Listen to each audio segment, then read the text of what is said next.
faster. So, good morning. I hope everybody had a great time last night. I know I'm really excited to be here in Omaha. I wanted to take a minute before we really get into the journey that I kind of wanted to take you guys on with me today to take a second and actually just take a breath together. One of the things that was interesting to me about the process that I've been on for the last few years is that when I left law firm life and helped start this company in 2011, I had this pull to do yoga teacher training, which didn't make a whole lot of sense to me at the time. And one of the things I learned from the process, first of all, one of the things I'm going to talk about today is sort of the courage of conviction and how that melds with accident. And for me, yoga teacher training was one of those things.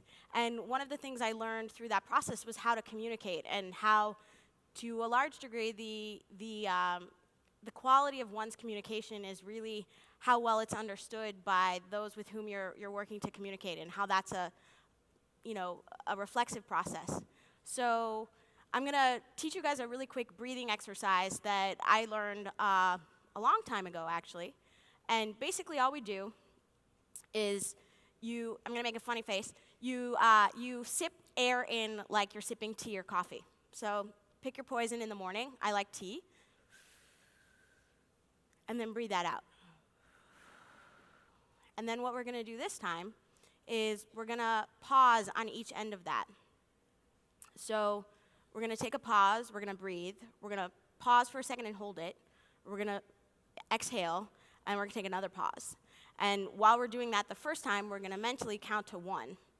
And then we're going to do it a second time, and we're going to mentally count to 2. And it won't take you up to 9, which is what I normally do as kind of like a mini meditation. But we'll start with 1 or 2, and then we'll get on with it, okay? So, take a pause.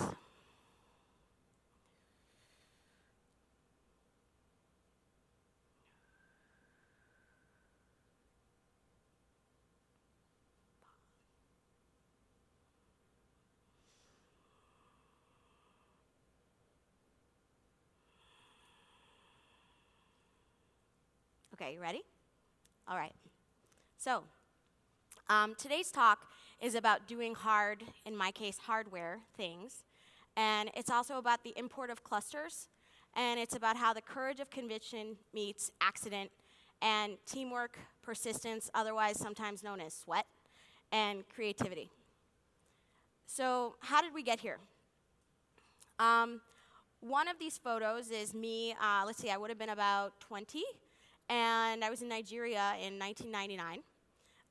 And then the other image is an image of one of our motors. And what on earth do those things have to do with one another? And how did I end up in Nigeria in 99 and running a motor company between 2011 and 2014? Because we just substantially sold a part of it about a month and a half ago. So, one of the answers is about Primo Levi and life cycle analysis. So Primo Levi was a Holocaust survivor. He was also a chemist and a scientist. And he's also a writer. And one of his books is called, in English, The Periodic Table. In Italian, in the language in which he wrote it, I think that one is still called The Periodic Table. He wrote another one called Survival in Auschwitz in English, and If This Be a Man in Italian. And he thematically talks a lot about what it is to be human. And in the Periodic Table, which, if you've never read it, it's a collection essentially of essays. And each essay, it has kind of a dual theme. One is it's a theme about a moment in his life, from when he was a child through when he was much older. And it's also about an element in the periodic table, because as a chemist, that's how he thinks. So the last, I won't ruin the book, it doesn't ruin the book, but the last essay in the book is something that became fairly seminal to me in my life and my kind of worldview. And it's an essay about carbon and the element carbon. And essentially what it contemplates is that carbon flows between all of us. intermittently all of the time exchanging, and that at the atomic level, in a sense, we're all the same thing, kind of just like breath comes in and out. And that idea to me became really central in terms of how I thought about people, and we'll get back to Nigeria in a second, because this was all happening around the same time. And my father was also sick, so I was, a young person searching for answers about that at around the same time.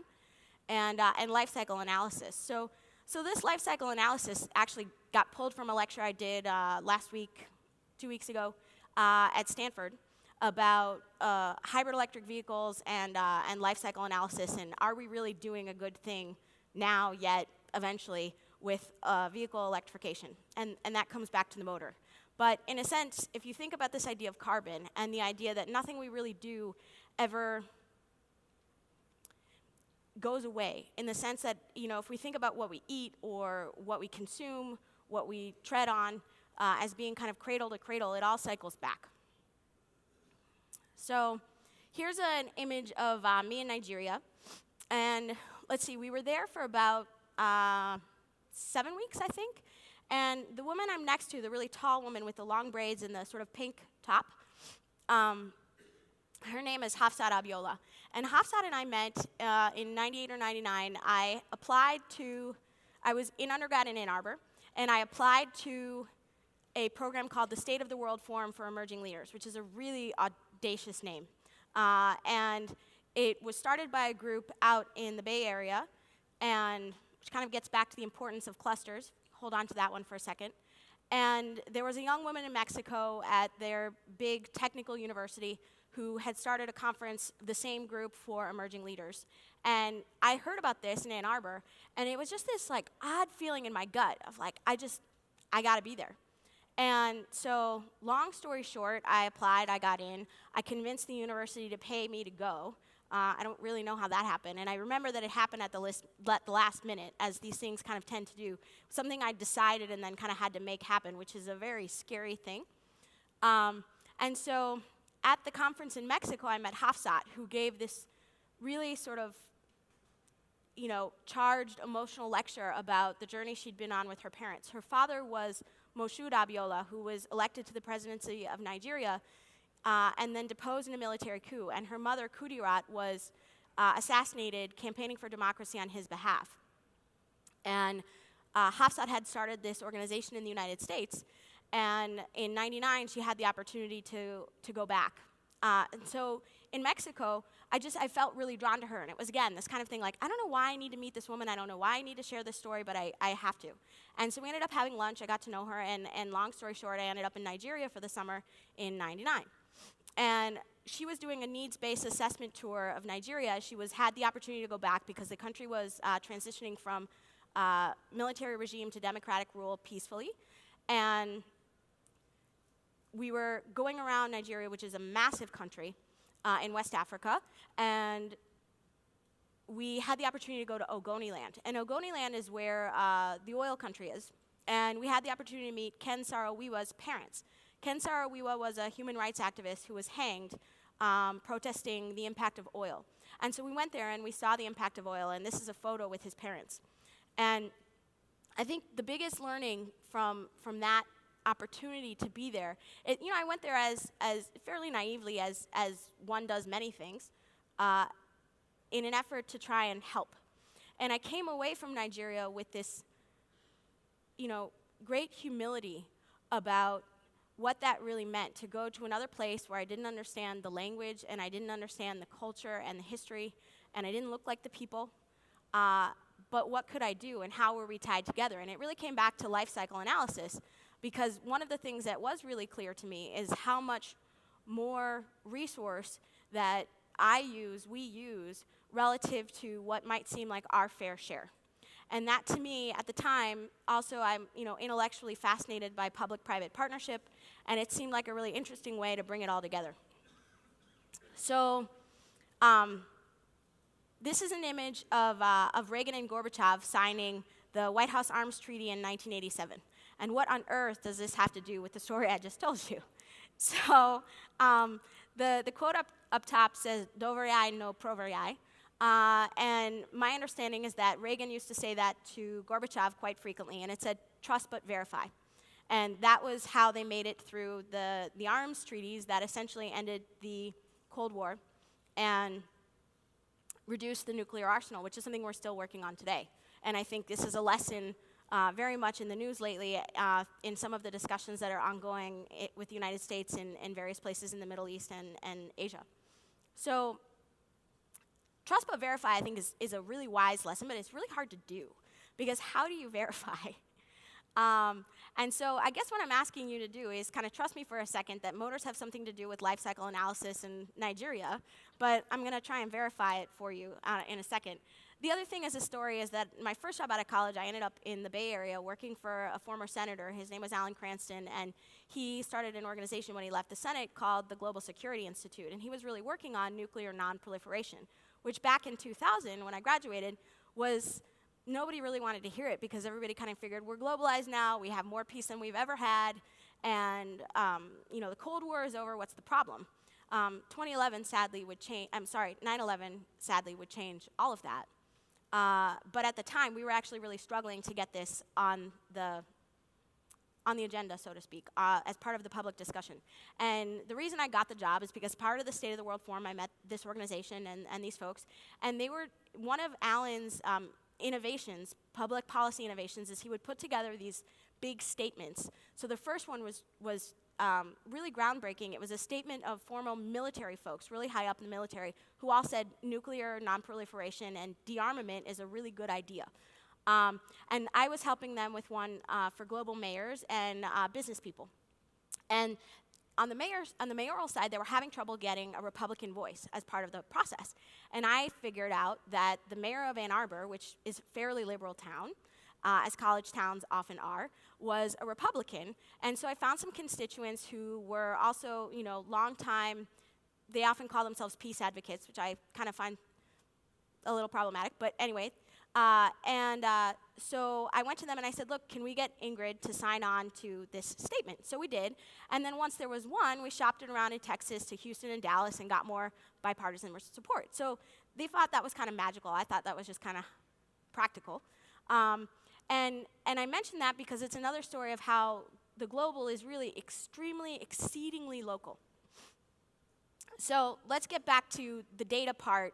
Data, I think, is one of the things, and I think it's behind this whole big discussion around big data, is that maybe we can figure out how to use that to more effectively in real time verify our instincts. And when we feel those moments, it's like, I've got to meet her, I've got to be there. How do we verify that? So it turns out that electric motors consume 46% of global electricity. And efficient motors hold the potential to curb rising electricity demand per the International Energy Agency. That's where that data comes from. And it also turns out that we spend $500 billion in annual electric spend, which are about 7,000 terawatt hours of electricity and 6,000 metric tons of CO2. So it's a pretty big deal, motors. I like to work at things that are at the intersection of stuff, which is one of the reasons why I like the intersection of hardware and software. Because I have this hypothesis that the companies that create the greatest value are those that create great value for the earth and people. And P.S., most of them are, at the end of the day, enabled by something physical. And that might be a small part of what they do, but at the end of the day, there's something physical. And I'm also, per the whole thing about yoga, a very kinesthetic learner myself. So what do we do with that? Well, the reason I mention that is because when we eventually went to start talking to folks to raise money, one of the refrains we heard about doing hardware things was, well, it's an industrial product, and, okay, you're going to have a 1.6 multiple on the exit, and that's not really what I can do with my billion-dollar fund. And I want to be careful here because you could misunderstand that statement that I'm kind of dogging folks. And that's not at all what I mean. I think part of what we need to do here is figure out, okay, how do we match our message with our needs, and also how do we find the people who share, with whom our incentives are aligned. So to a certain extent, a 1.6x multiple on the exit, there's maybe a little bit of truth to that. The real issue is, what would the projected operating profits be? And we said, okay, well, since it's a hardware-software play, it's going to be more like Cisco. And they said, nah, I'm not sure. So let's go back to verifying the US electricity grid, because I want to bring this home to Omaha for a second. So this data is actually old, and the good news here is this is more like 2007 data when this is copyrighted by EPRI and the NRDC, and this is, again, Energy Information Administration from the US data. And the percentage of coal is shrinking. Natural gas is vastly expanding, and a lot of that has to do with technical innovation around how we extract natural gas. And that's a trend that many didn't see coming. But it's been good for our ability to make an impact. So one of the questions we get is, okay, so what was the motor going to do? We had two ideas. We had a portfolio of IP that we were pulling out of the Illinois Institute of Technology. I met those guys because fast forward through my life, so after Nigeria, after the Nuclear Disarmament Organization in California, I took a break. I spent some time as a ski instructor in Lake Tahoe, and I spent some time with my dad. And then I got back to work and was working in public health and pharma and startups. I really missed energy issues, so I went back to do a JD MBA at Northwestern and really focused on renewable energy and environmental finance. And I did my graduate research for around kind of the business model, kind of studying the business model and the regulatory impact of an organization called Better Place, which had this idea that battery swapping stations would enable electrification of transportation. And that idea, in the end, didn't pan out, and we could talk about why, but that's kind of for another lecture. And so in 2008, I was graduating from the JD MBA at Northwestern, and I turned on Lehman Brothers in May of 2008, which everybody thought was nuts. And fast forward 4 or 5 months, that looked very prescient. I think it was more, I won't take credit for the decision because it was more about passion and what I really wanted to do. But I remember the day that they went down and collapsed, and I thought, on the one hand, shoot, I'm still looking for a job, and the economy got much, much worse. And on the other hand, well, gee, if I'd accepted that, would I have my signing bonus anyway, which would have given me more runway? But it didn't work out like that. So I'd taken the bar, and I was flipping through a magazine looking for my next thing, and I came across an advertisement in Chicago for the Power Electronics and Motor Drives Lab at the Illinois Institute of Technology. And I looked it up, and I thought, I just did all this research about the space. How did I not know these folks? So I emailed them. And they had this company called HEVT, which at the time was Hybrid Electric Vehicle Technologies. And I wrote the guy, and I said, I just did all this research. I'd be happy to share it with you. And P.S., if you guys are doing vehicle retrofits, could you retrofit my car, and what's the story? So I met them, and they tried to recruit me to join the company full-time. But I thought, doing an automotive startup in the fall of 2008 was not a great idea for me at the time, because I had a lot of student loan debt, and I needed to figure that out. So, and I also felt, if I never practiced law, then my law degree wouldn't mean as much. So I had a phenomenal opportunity to join the restructuring group at Kirkland & Ellis in the downturn, and we restructured a Tier 1 automotive supplier through Chapter 11 bankruptcy and an oil and gas company and a whole bunch of other companies. And then in 2011, things came together in such a way where I had the opportunity to restart HEVT out of academia and take it from academia kind of through the process, and we just sold substantially a part of it in about a month and a half ago, and just announced it about a month ago. So that's also a big change, and I'll get to that in a second. And I think one of the things, to get back to life cycle analysis, people were trying to understand is, okay, which piece of that do you focus on? We had this moonshot idea around solar electric bicycles with a microgrid, sort of like the battery offshoot, and you could use it to charge your phone or have electricity in places where you didn't have it. And we ended up focusing on a smaller piece, which is the motor. And part of the reason was because the grid really isn't quite ready for vehicle electrification to make its maximum benefit. So this is, to take it back to Omaha and Nebraska, where we sit today, this is from the Union of Concerned Scientists, an overlay of kind of what's happening in the grid. And the lightest color is what they deem best, and then the mid-blue color is better, and then the dark blue color is good. So you can see that here in Omaha, we're in the good sector. In Illinois, where I've spent a lot of my time, we're somewhere in between the better and and good sector. And then in California, we're in the best sector. And what I think is interesting is it drives home the point about how our actions really come down to what's local. And in this case, it's what is our grid made out of. So the other problem with vehicle electrification right now are what are called rare earth metals. And rare earth metals are a class of metals low on the periodic table that are pretty heavy. And one of the challenges is that they're typically located in bands of ore with radioactive material. And so rare earth metals actually aren't that rare, but what's rare is the refining capacity because nobody wants to do it. And this image is an image from Asia, China specifically, where, and it's what, to some extent, it actually looks like to do, is that a human has to actually take these things. And the environmental and public health impacts of that are horrendous.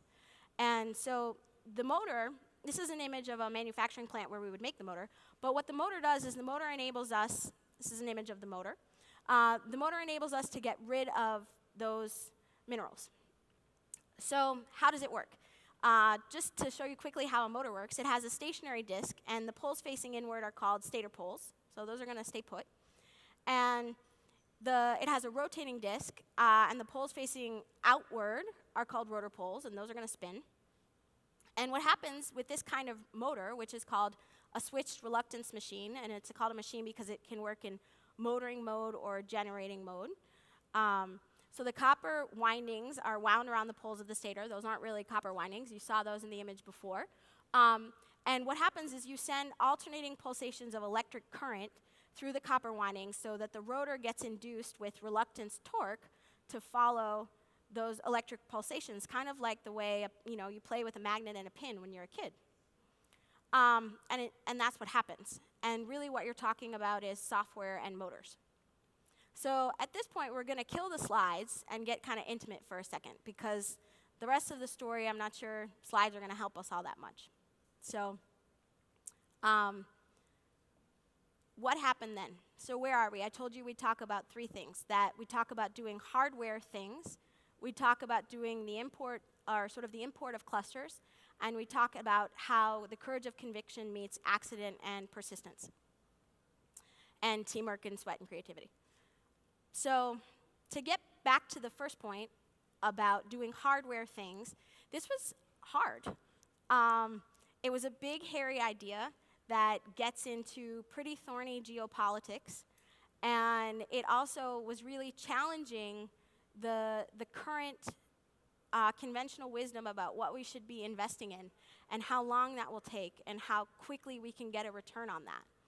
And I think one of the debates that we need to have right now are how do we make more space to invest in things that may take longer, but at the end of the day have longer or even better cash-on-cash returns versus IRR, that's the internal rate of return, which is how most funds these days are really measured. And one of the other challenges is that back in 2011 in the Midwest, when we were restarting the company, versus where we stand today in 2014, our innovation ecosystems have grown tremendously in those 3 years. But ultimately, I had to go and spend a lot of time in California, because that cluster offered some complementary things to the cluster where I was in the Midwest.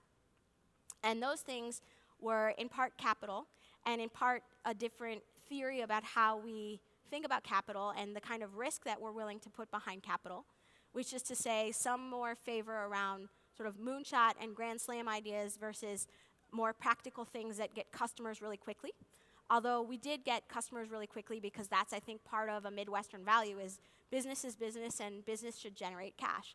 And so we started to monetize it in the electric bike industry. We sold some purchase orders backed by letters of intent on volume. And the way we did that is we engaged with those manufacturing clusters and those early customers in a collaborative way. And we said, we really need beta partners. And would you sign up to be a customer and really kind of be a partner because you believe in kind of the core values that we're trying to accomplish here, which is, to really distribute manufacturing and to, get rid of, to green our motors and create a more energy efficient process. And they did, and they were extremely loyal. And then once we'd signed customers, we went to some of the bigger industries, like, for example, the HVAC industry, which is heating, ventilation, and air conditioning, and said, okay, well, we can make this a lot more efficient, and we can resolve some of the conflicts you have between who pays for those efficiencies. Because what the motor does is it enables us to lower the initial investment up to 60% relative to competitive technologies while improving operating efficiency up to 3x without rare earth metals. So I said, okay. We ended up in California because also we needed the complementary supply chain. More of the software power electronics supply chain is in California. More of the motor supply chain is in the Midwest. We talked about the capital piece. And then the customer base is different. While the scale of a lot of our customers was back in the Midwest, the business development and innovation arms, especially for Asia-Pacific customers, were more on the coast of California for obvious reasons. So we needed to kind of figure out how to bridge those clusters. And that really ended up happening by me being on a plane because I had basically spent my life, going back and forth between California and the Midwest anyway, and sort of feel myself to be of both places, which is an interesting challenge now that I'm not sure I've resolved yet. And so in the process of raising capital, we ended up coming across an opportunity to sell the company. And so we did. And one of the things on the other side of that that's been really interesting and kind of unexpected is some of the questions you get. So I've had friends or colleagues ask me, so is that a good thing? And I said, well, yeah, we exited. Why would that be a bad thing? But I think actually they were hitting on something that it took me a little while to realize, which is that there's this sort of letting go process of a journey and a creative process that you've been on that's hard. And there was actually an article on it that Richard Branson posted in his LinkedIn influencers page about a month ago. And he was talking about how when he sold Virgin Records, he had $1 billion check in his pocket and tears streaming down his face. And how even though in his case he knew what he was going on to next into Virgin Atlantic, and that was substantially the reason why they needed the capital, it was really difficult to let go of that family and the people that he worked with in that journey and that moment in time. And that was a surprise to me. And I think the things that I wanted to leave you guys with today, this lecture, this talk will probably sound unfinished, but in closing, because I want to leave some time for Q&A, I wanted to kind of review some of the challenges we've learned. I think one of them is how do we trust and how do we verify? Trust, I think, is often the courage of our conviction, and verification, I think, is often persistence and sweat. And I think that data science right now and big data at the intersection of hardware creates an enormous opportunity and a particular opportunity in the Midwest.